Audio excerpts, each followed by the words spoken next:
self-sabotage. How do you stop? So you're going along your intuitive eating journey. Things seem to be going quote unquote well. And all of a sudden, bam, you self-sabotage. You fall into the traps that you actually set for yourself. So how do you stop food self-sabotage? That's the topic of today's Diet Free Zone show.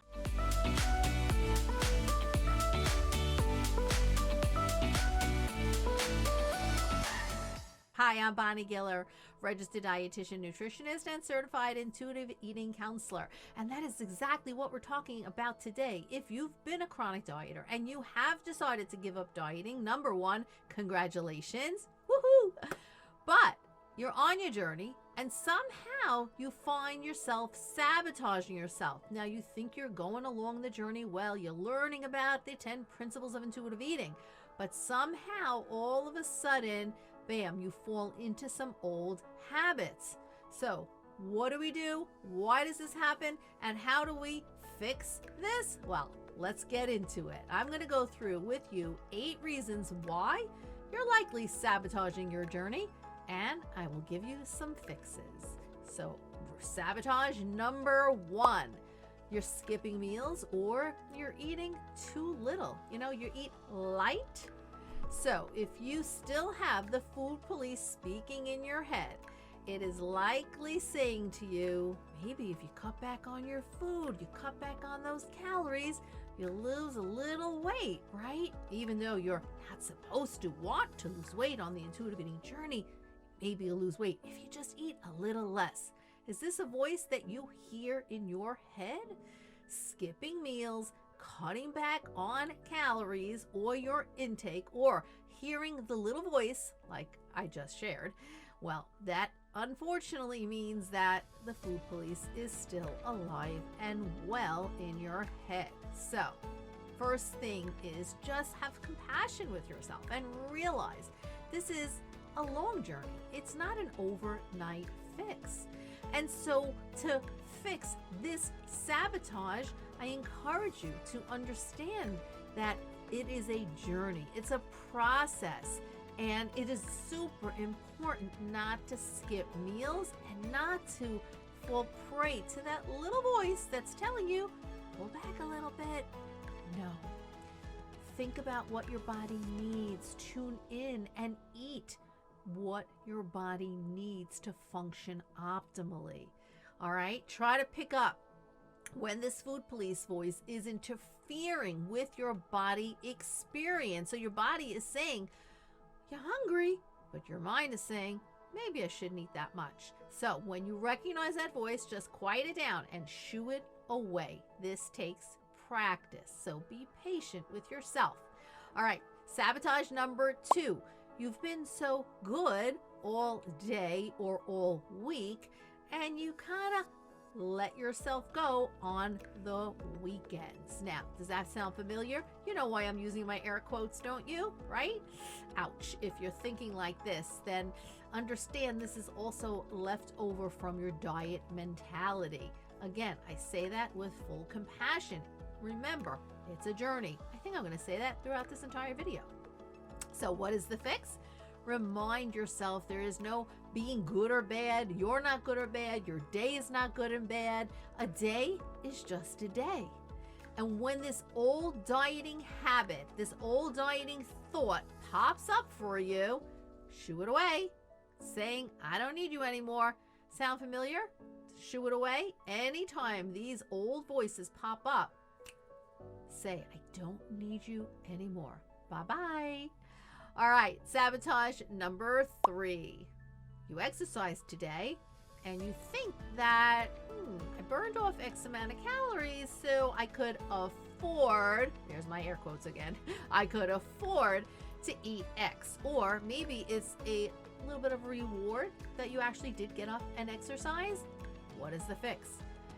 Remind yourself that you are exercising for all the health benefits that it provides you, not to burn calories, not to lose weight, and remind yourself that the thought of exercising to entitle you for more food is part of the diet mentality, still creeping around, okay?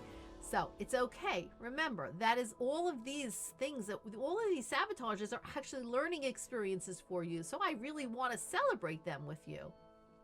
Sabotage number 4.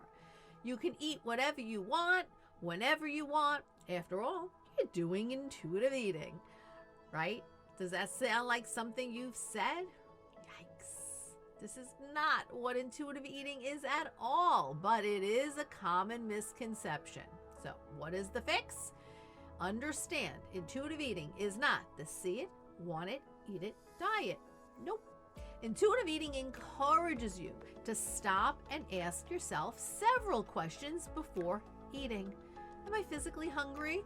Am I feeling emotional? How did I feel the last time I ate this food, or I ate in this way? Etc., etc., etc. So asking questions before you eat. All right, sabotage number 5. You aren't giving your intuitive eating journey enough time. You want results yesterday. All right, lack of patience is not unusual if you've been a dieter. I hear this time and time again. I am always upfront with my clients and say, look, welcome aboard this journey towards developing trust with yourself and food again through intuitive eating, but please understand it is not a quick fix. So that is the fix to this sabotage. Understand that it takes quite a while to undo all the damage that diets have done, and it makes it harder by the culture that we're living in. But it's okay, because you're surrounding yourself with a community who gets this. You're in my community, whether it's on my YouTube channel, in my Facebook group, following me on Instagram, which if you don't follow me on Instagram, why not? Head on over. My handle is Bonnie R. Giller. Anyway, realize that you're not alone in this journey, but it does take time. Working on building your patience muscle is actually something that we spend an entire day on in the Yo-Yoing 4-day workshop, which is going to be coming up soon. So get signed up now for the next workshop, endtheyoyoing.com. All right, sabotage number 6 is you made a mistake and you threw in the towel.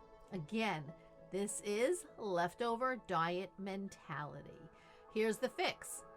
Remember, there are no mistakes in intuitive eating. There is no failure in intuitive eating. Everything happens for a reason. And this is how you learn and grow on your journey. Sabotage number 7, the scale. All right, need I say more? You know that probably weighing myself on this journey is going to hinder my progress, but somehow you can't stay away from the scale. I get it. For years, you've been using the scale to determine your success in a program, if it is quote unquote working or not. But unfortunately, the scale and weighing yourself sabotages your journey each and every time. The fix: please put away the scale. Ask someone to hide it, throw it away. It isn't going to do you any good. It is not doing you any good. Now, this doesn't mean that one day you will not be able to step on a scale from a very neutral perspective. You probably will. But for now, the scale is likely causing you to sabotage your journey.